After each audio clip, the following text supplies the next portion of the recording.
Olá, pessoal! Bem-vindos novamente! Eu sou a Simone, estou aqui vendo com vocês a matéria de avaliação mercadológica.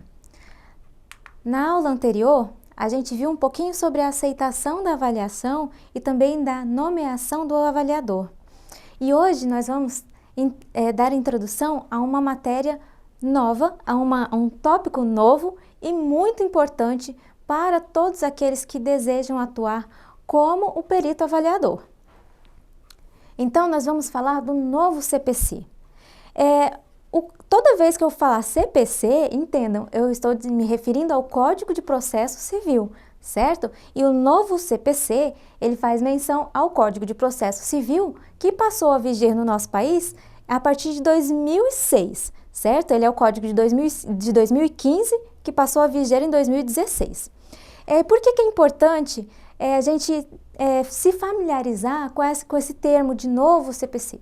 Porque você, atuando como auxiliar da justiça, muito provavelmente, em determinados momentos, você vai ter que estudar um pouquinho sobre as normas que regem, né, o nosso trabalho no judiciário.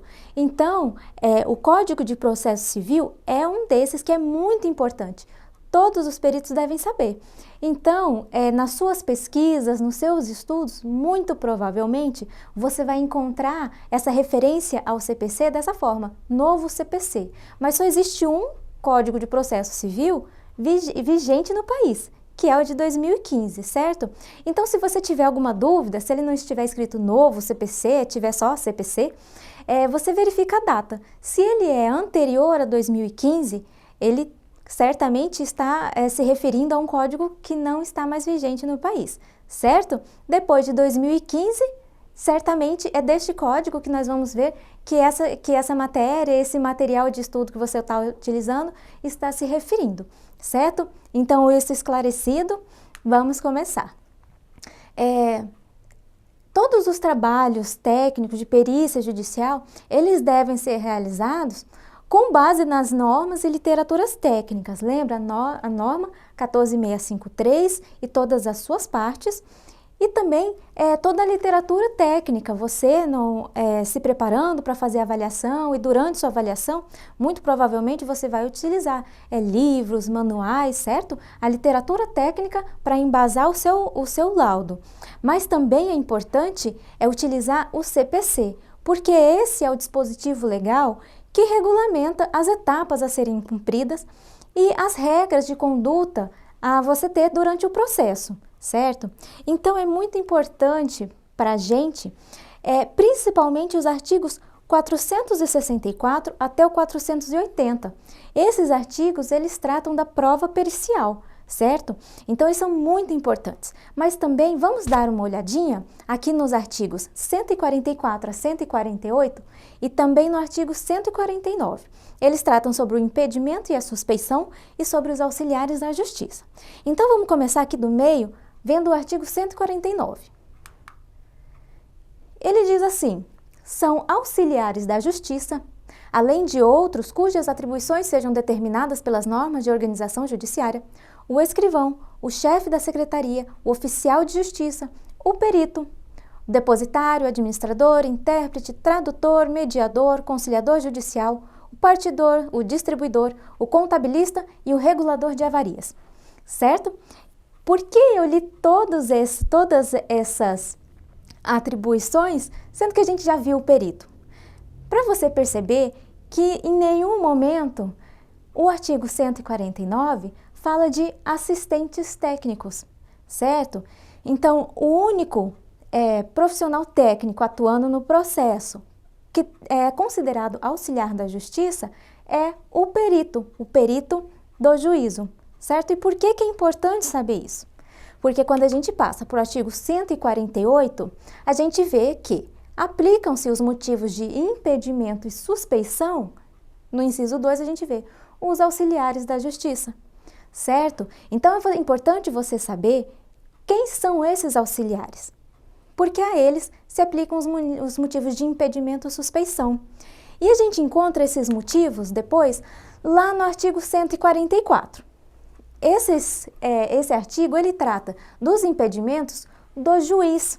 Porém, você, como perito do juízo, você representa o juiz. Então, assim como ele, você precisa ser um profissional imparcial. Então, a todas essas situações é aplicado o impedimento. O impedimento é quando existe alguma relação, algum grau de relacionamento entre as pessoas que muito provavelmente, quase que certamente, vai impedir o profissional a ter uma atuação imparcial.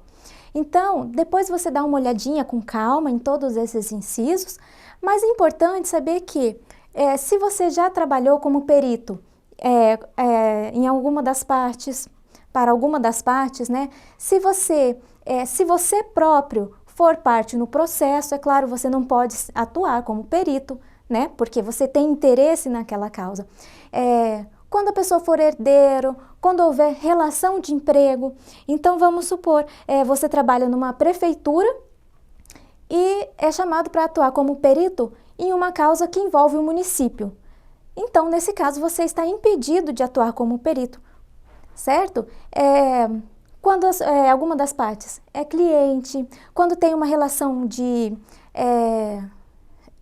quando você está promovendo alguma ação contra alguma das partes ou vice-versa, entende? Então, são casos que certamente interferem na capacidade do profissional de ser imparcial. Então, nesses casos, há impedimento, tanto para o juiz quanto para o perito.